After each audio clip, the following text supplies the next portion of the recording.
vous avez, cher Christophe, vous êtes un converti, j'allais dire de vieille date, puisque vous êtes à la tête, m'avez-vous dit fièrement une fois, de 4 générations de chrétiens maintenant. 3 générations. 3 et demi, non.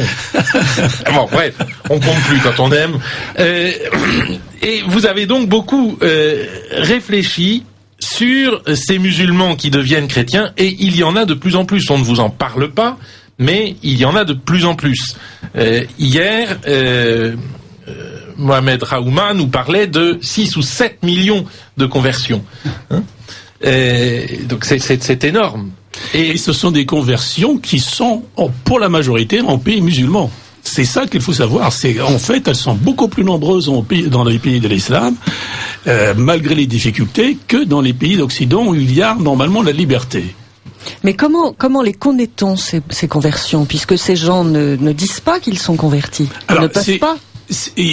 En réalité, c'est un petit peu le sujet du livre, que j'ai conçu en 3 parties. La première partie, il s'agit donc pour faire connaître ces nombreuses conversions. Il a raison pour lesquelles elles existent aujourd'hui. La deuxième partie, ce sont les difficultés, justement, qui empêchent, malgré tout, certaines d'aboutir. Et puis la troisième partie, c'est un peu ce qu'apportent ces convertis à l'Église. C'est un petit peu le sous-titre, signe des temps pour l'Église. Alors, ces conversions nombreuses, et comment on le sait? Il faut faire juste un petit rappel historique.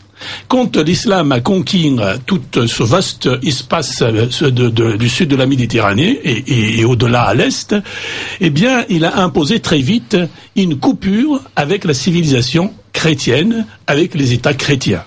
D'ailleurs, on connaît les épisodes, puisque tout s'est arrêté, on va dire, à Poitiers, même si ça a duré quand même quelques siècles après. L'Espagne 732. Voilà, mais l'Espagne est restée conquise et islamique, enfin en tout cas musulmane, en 1453. Voilà, jusqu'à la fin du XVe siècle.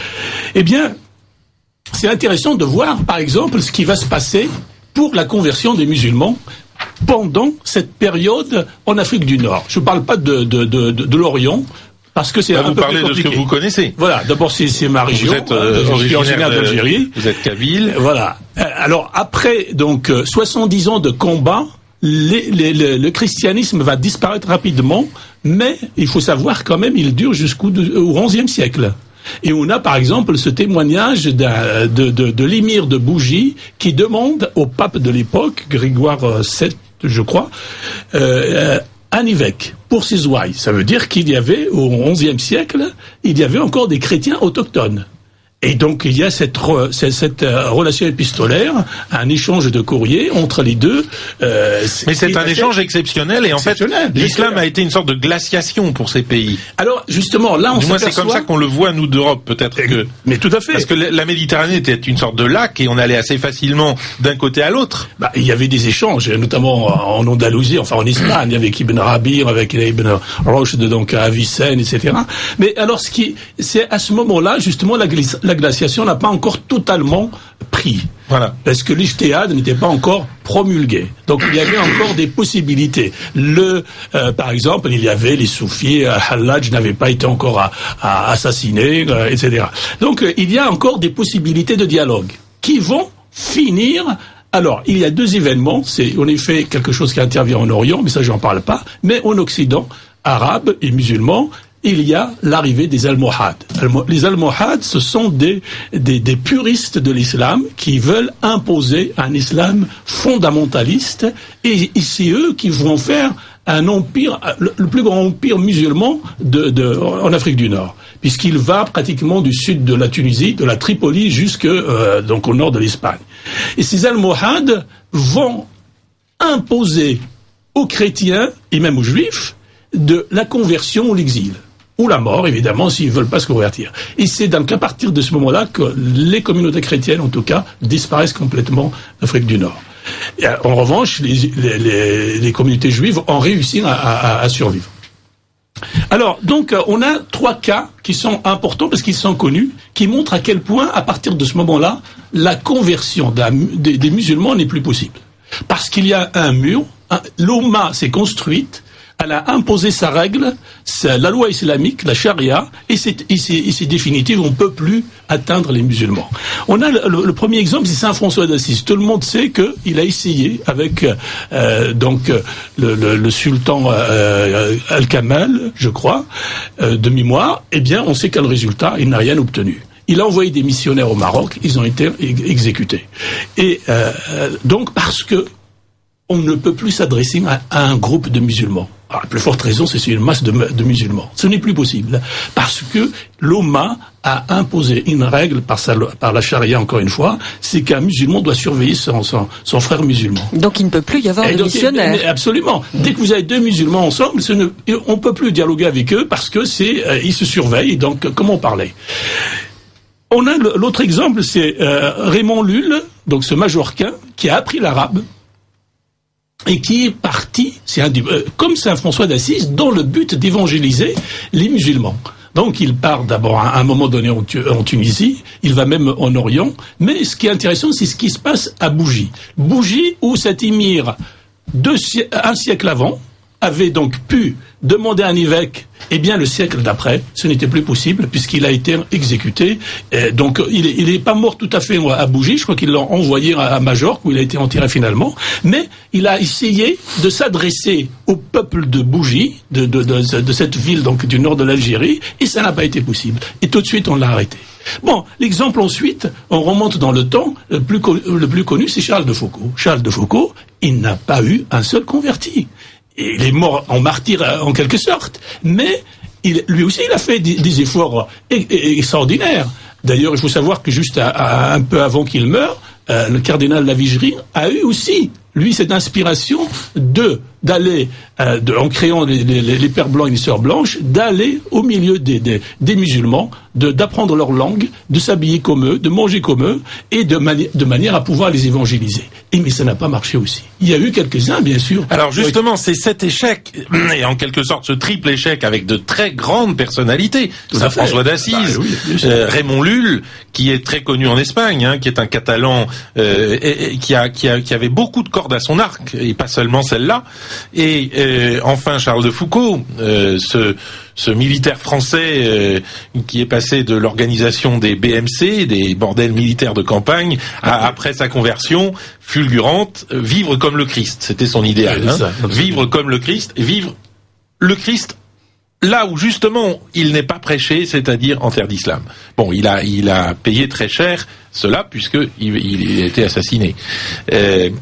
Alors, comment est-ce que, malgré ce triple échec, vous, Christophe, vous venez nous voir aujourd'hui avec un livre, mais il y a des musulmans qui deviennent chrétiens. Nous, on ne va pas échouer. En fait, c'est ça que vous nous êtes en train de nous dire. Voilà. Alors, en réalité, c'est l'œuvre quand même de l'Occident. La civilisation chrétienne a apporté deux éléments formidables à cette évangélisation qui est en cours et qui est en train de se développer à une échelle très grandiose. Bien sûr, derrière, c'est toujours l'Esprit Saint qui convertit et qui agit. Qu'est-ce qu'a apporté l'Occident? Eh bien, en pénétrant le monde musulman, par les colonies, mais aussi par les contacts, parce que vous savez qu'il y a eu au début du XXe siècle, il y a eu quand même le dernier califat, c'est l'Empire ottoman, qui simplement a perdu la guerre, ce qui fait que donc l'Occident a pu pénétrer et installer ces États que nous connaissons aujourd'hui, l'Arabie Saoudite, la Jordanie, l'Irak, la Syrie, qui posent problème, bien sûr, le Liban. Bien, alors donc ils apportent quoi? Les Occidentaux apportent la scolarisation. Ce monde a été maintenu dans l'ignorance même des textes de l'islam. Le Coran n'est pas connu. Aujourd'hui encore, il n'est pas lu par les musulmans, encore moins dans les pays occidentaux de l'Afrique du Nord, puisque c'est une autre langue. La langue coranique n'est pas celle qui est parlée par les pays d'Afrique du Nord. Donc, cette scolarisation va faire quoi? Ça va s'ouvrir. Les populations vont s'ouvrir sur la civilisation chrétienne. Elles vont découvrir l'anglais, le français, surtout pour nous, l'Afrique du Nord, et c'est ça qui va permettre d'accéder à la lecture de l'Évangile, de la Bible. Alors, comment voulez-vous comparer ce que dit le Coran sur Jésus, par exemple, si vous n'avez que la version du Coran, le Issa? Mais c'est une pâle figure du Jésus de l'Évangile. Mais donc il faut accéder à l'Évangile. Et c'est la scolarisation qui a été généralisée, qui a permis donc cet accès, évidemment, à l'Évangile. Et alors il y a un autre aspect très nouveau, c'est la diffusion médiatique au fond. C'est le fait que chacun a chez lui ou son poste de télévision. Moi j'ai eu récemment Fatima qui a été baptisée parce qu'elle a regardé à la télévision les émissions de ce copte extraordinaire qui s'appelle Boutros Zakaria. Tout à fait.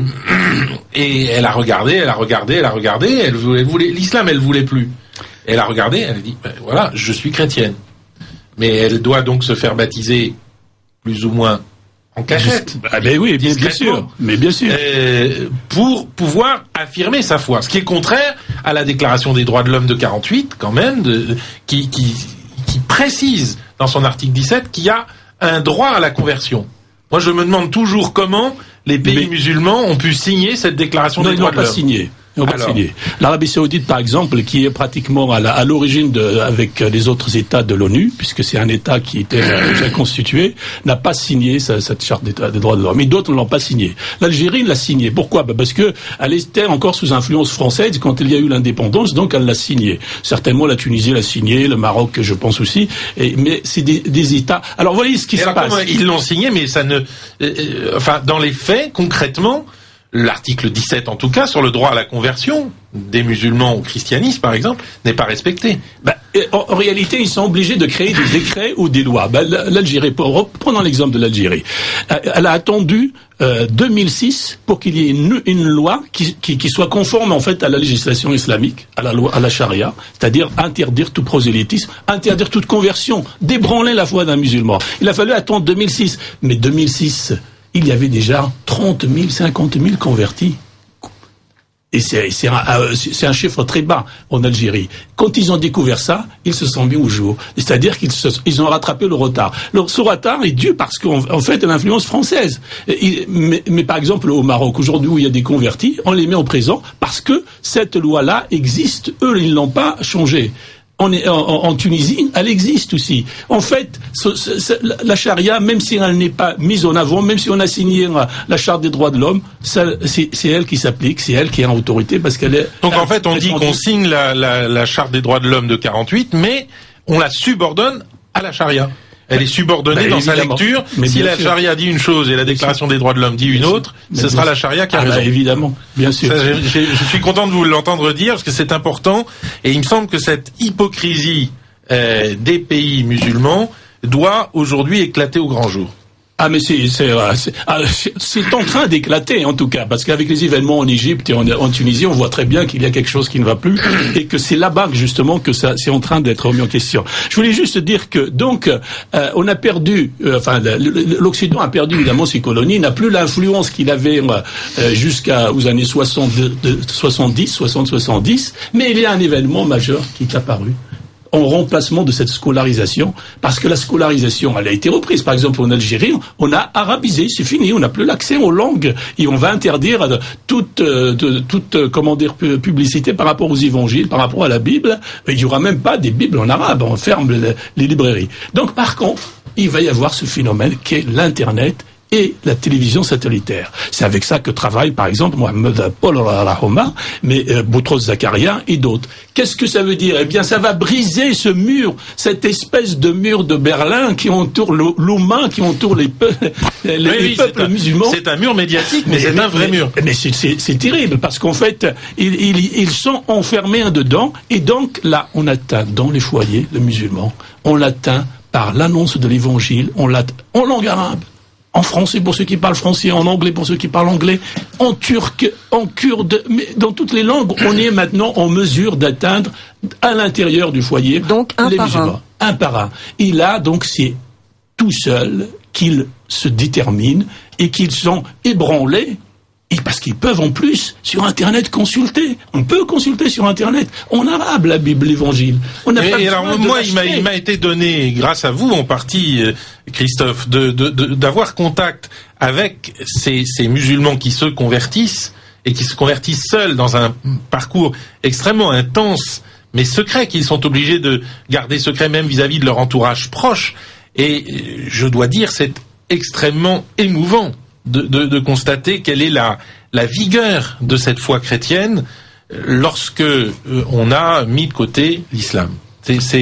Là, je voudrais simplement apporter un témoignage, j'allais dire, de spectateurs extérieurs, d'observateurs, parce que c'est vraiment parmi les plus belles choses qui m'ait été donné de voir, et il faut insister sur le fait que ces conversions de l'islam supposent de tels risques personnels pour ceux qui se convertissent qu'elles sont extrêmement fortes lorsqu'elles ont lieu. Tout à fait.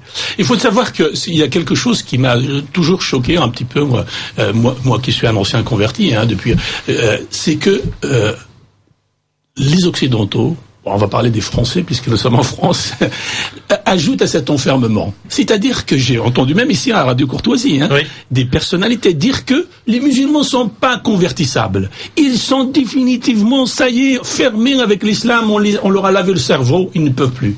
Or, qu'est-ce qui est premier ? C'est la nature humaine, c'est ce que Dieu a fait, c'est ça qui est premier. Un jour ou l'autre, le musulman devient schizophrène. Il constate que ce que lui demande sa religion et ce qu'il veut vivre n'est pas compatible. Ça va, il vit une schizophrénie, mais c'est réel. Donc, sa nature humaine est complètement, empêchée de s'exprimer, et c'est ce que pourra nous dire par exemple Mohamed, mais tous les convertis sont passés par ça. À un moment donné, ils se disent, mais je lis la biographie de Mahomet, le prophète de l'islam, et je vois que même l'abbé Pierre, il a fait mieux que lui. Même Mère Teresa a fait mieux que lui. Et par quoi je suis attiré ? Est-ce que c'est Mère Teresa, l'abbé Pierre, ou bien ce qu'a fait Mahomet ?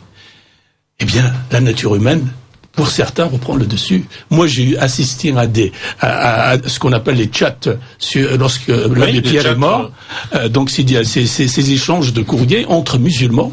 Il y avait des musulmans qui disaient l'abbé Pierre est au paradis, et d'autres qui disaient et non, c'est un kafir, c'est un mécréant, il n'ira pas au paradis. Entre musulmans, il y avait ce débat. Est-ce que l'abbé Pierre qui a fait tant de bien, on ne parle pas des autres qu'ils ne connaissent pas, mais déjà l'image de l'abbé Pierre qui est connue quand même, comment se fait-il qu'il n'irait pas au paradis ? Il y a quelque chose qui ne va pas. Alors je me souviens même d'un message d'un musulman qui dit, si l'abbé Pierre, c'est un musulman, si l'abbé Pierre n'est pas au paradis, personne n'ira au paradis. Alors, merci beaucoup de ce très beau témoignage. On peut se procurer donc votre livre aux éditions Cabel, des musulmans qui deviennent chrétiens, signe des temps pour l'Église, et on peut aussi prendre contact avec votre association jeudi 7 novembre prochain. Jeudi, donc demain, pour malheureusement ceux qui nous écoutent en retransmission samedi, ce sera trop tard. Donc à 19h, à la maison d'Anani, qui est votre maison, Mohamed Raouma, que nous allons entendre maintenant, parlera, et vous pourrez donc, chers amis auditeurs, prendre un contact direct, soit avec Christophe Bilek, qui connaît quand même bien cette question de la conversion et qui assiste régulièrement à des conversions de musulmans au christianisme, et vous pourrez aussi réentendre Mohamed Raouma, que vous allez entendre dans un instant.